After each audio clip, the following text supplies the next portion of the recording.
All right, it is week 4 of these 2 planted aquariums, and we'll start with this one.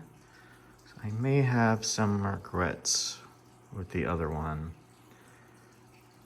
but here in the 45 gallon, I added another cup of Pagostum and Helferi, the Downway.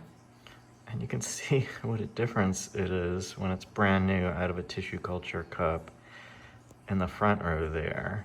And then the little ones behind that have been there for a month now. It's like amazing how much they've grown. Because the ones in the back looked like the ones in the front a month ago. They just look like these little weird blobs. But yeah, it was basically just a row of them, and the more I looked at it, the more I hated it, because I just kind of had them all in a little line. So I decided to fill in the empty spot in the front with some more. So once they grow in, I don't know, hopefully it should look nice. But yeah, the plants in this tank, let's focus. The fastest growing is the Rotala Wallachii. Still not really looking like its full immersed form, but you know, growing well. And then the Limnophila,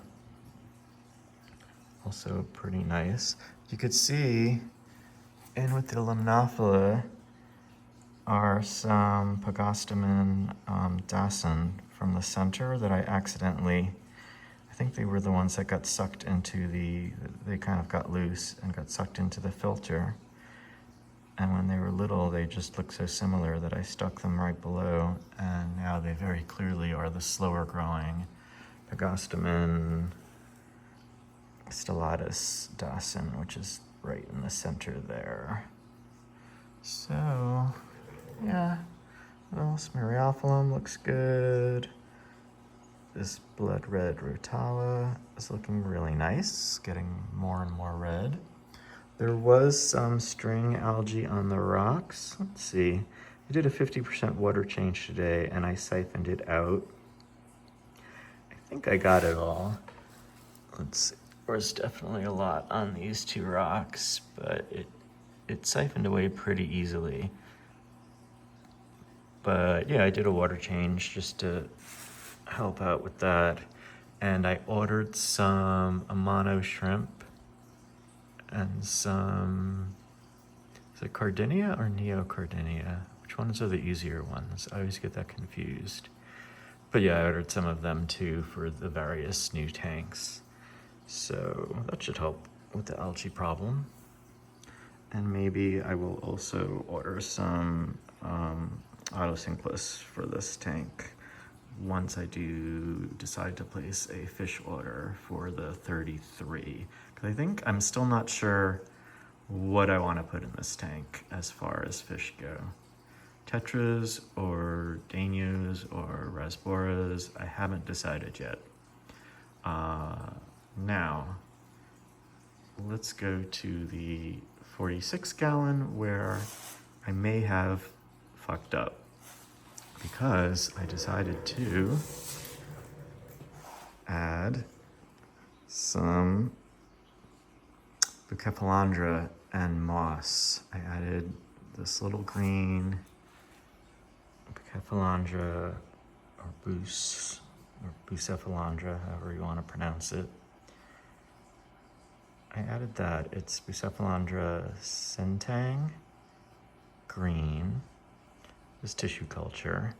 And then the moss, which looks so horrible right now, is Physidens fontanus, which is my favorite moss, but it's not available, or not that I've been able to find, not available tissue culture in the US.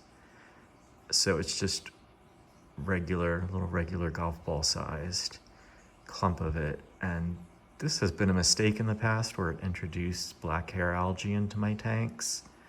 So I'm hoping that doesn't happen this time. And it looks so bad. I'm so bad at applying it with the with crazy glue. Like, look how horrible it looks. And then the Bucephalandra the clumps were so much more grown in than I was expecting them to be. Like you're expecting just like a few little rosettes, and it's these like giant bushy rosettes. So I don't know, this might have been a mistake. I'm hoping it'll look good in another month or so. I'm hoping. I've never had success with Bucephalandra. It always melts away from me. The Physidens, like I said, it's introduced algae into my tank before. I've had a little bit of success with it, but I don't know, we'll see. Once it starts growing in, it should cover up the big globs of crazy glue that you can see.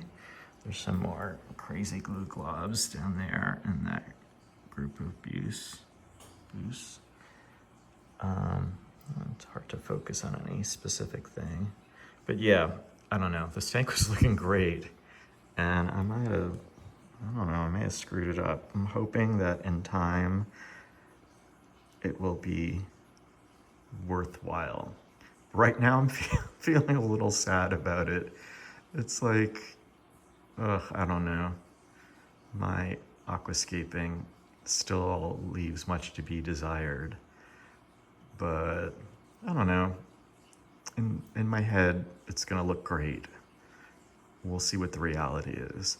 But yeah, I ordered some Amano shrimp for this tank too, to clean up after the little tiny killifish, which they're not very aggressive eaters, so it's hard to feed them because they don't get it all. So I did actually, when I added the plants, I did like a 90% water change, so that I could easily glue the plants onto the wood. So I'm sure that helped. I haven't seen any algae in this tank yet, so that's good. A month with no algae, I'll take it. But yeah, I ordered some Amano shrimp and some little blue. I wish I could remember. I always get, if there are two options between, like if it's Neocardinia or Cardinia, I will not remember which is the one, which is which. Like, I have a problem with, I have a bad memory. So I ordered some little blue ones for this tank. And yeah. So that means whatever fish I get for this tank, it can't be shrimp eating fish. So that will limit my choices a little bit. But I'm leaning towards rasboras and maybe some barbs for this tank. I was thinking gouramis initially, like maybe pearl gouramis, but I think I won't, because I'm pretty sure they will eat any shrimp they're in the aquarium with.